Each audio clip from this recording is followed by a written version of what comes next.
Visakha విజయఫ్ press club లో గత 2 రోజుల ముందు భీమిలి నియోజకవర్గ మాజీ మంత్రి అవంతి శ్రీనివాసరావు వైఎస్ఆర్సీపీ పార్టీకి రాజీనామా చేసిన విషయంపై మాజీ marketing committee chairman YCP senior నాయకులు ఆల్ఫా కృష్ణ అవంతిపై విమర్శల వర్షం కురిపించారు. భీమిలి నియోజకవర్గ ప్రజలకు మరియు పార్లమెంట్ పంపించిన అనకాపల్లి ప్రజలకు అవంతి ఏమి చేశావు? ఈ రోజు వైఎస్ఆర్సీపీ ప్రతిపక్షం వచ్చిన వెంటనే నువ్వు నీ ఆస్తులను డబ్బులను కాపాడుకోవడానికి నీకు రాజకీయ భవిష్యత్తు ఇచ్చిన వైఎస్ఆర్సీపీపై నిందలు వేయడం సబబు కాదని మండిపడ్డారు. వైసీపీ ప్రభుత్వంలో ఉన్నప్పుడు భీమిలిలో నీ ఆస్తులు పెంచుకున్నా, కానీ పార్టీకి నువ్వేమి చేశావని, ఏపీ టూరిజం మంత్రిగా నువ్వు చేసిన సేవలు ఏంటని ప్రశ్నల వర్షం కురిపించారు. ఆర్థికంగా విశాఖ నీకు ఎంతో వచ్చిందని, కానీ నీ నియోజకవర్గ ప్రజలకు నువ్వు ఏమి చేశావని అన్నారు. వైఎస్ఆర్ కాంగ్రెస్ పార్టీ ఓటమి పాలైనప్పుడు అన్ని సర్దుకొని రాజకీయాలకు విశ్రాంతి చెప్పే నువ్వు ఈరోజు పార్టీలు మారుతున్నావు. నీ కార్యకర్తలకు నీ ఇంట్లో పనిచేసే వారికి ఎలా గౌరవించాలో తెలియని నీకు జగన్మోహన్ రెడ్డిపై మాట్లాడే అర్హత లేదు అని తెలిపారు. సింహాచలం దేవస్థానం నీ సొంత ఆస్థానంలో వాడుకున్నాం. రాజకీయ భవిష్యత్తు ఇచ్చిన వైసీపీపై తప్పుగా మాట్లాడటం సమంజసం కాదు అని అవంతిపై మండిపడ్డారు. పార్టీ కోల్పోయి 7 నెలలు అవుతుంది. నువ్వు ఇంకా పార్టీలోనే ఉన్నావు కదా. మీకు దమ్ముంటే, మీకు ధైర్యం ఉంటే జగన్మోహన్ రెడ్డి గారికి లెటర్ రాయకపోయావా?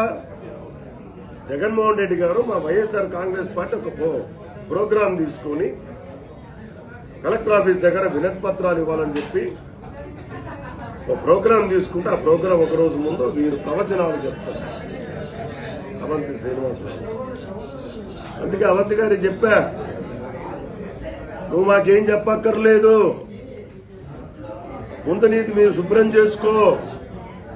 వారు వెళ్తూ ఇంకో మాట అన్నారు, తాడిపల్లి నుండి ఇస్తే ఆదేశాలు బ్రిటిష్ కాలం నాటి పద్ధతులు. మీ ఇంటికి వచ్చి వాళ్ళ సీతమ్మ ద్వారా పార్టీ అధ్యక్షులు వారు పెట్టిన దయాదాక్షిణ్యంతో, వారి పెట్టిన భిక్షతో మంత్రి అయ్యగలిగావు. నీ కూతుర్ని కార్పొరేటర్ చేసుకోగలిగావు.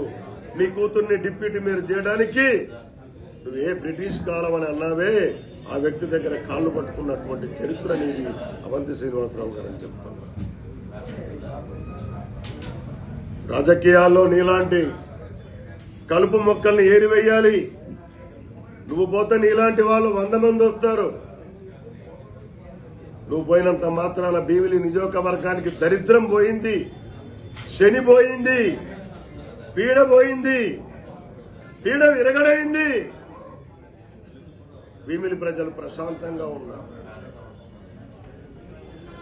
నమస్కారం పెడితే సంస్కారం పెట్టని దిక్కుమాలిన సంస్కార హీనునివయ్యాను. నువ్వు మా జగన్మోహన్ రెడ్డి గారి గురించి, మా పార్టీ గురించి మాట్లాడు.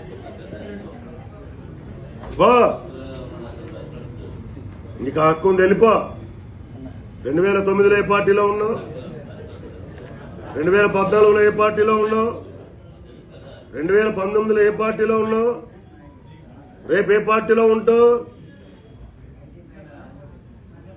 కంటెంట్ నిల్లు, క్వాలిటీ నిల్లు, కటౌట్ నిల్లు, క్యాష్ ఫుల్ అని చెప్పి విర్రవీగుతున్నావు అవంతి గారు.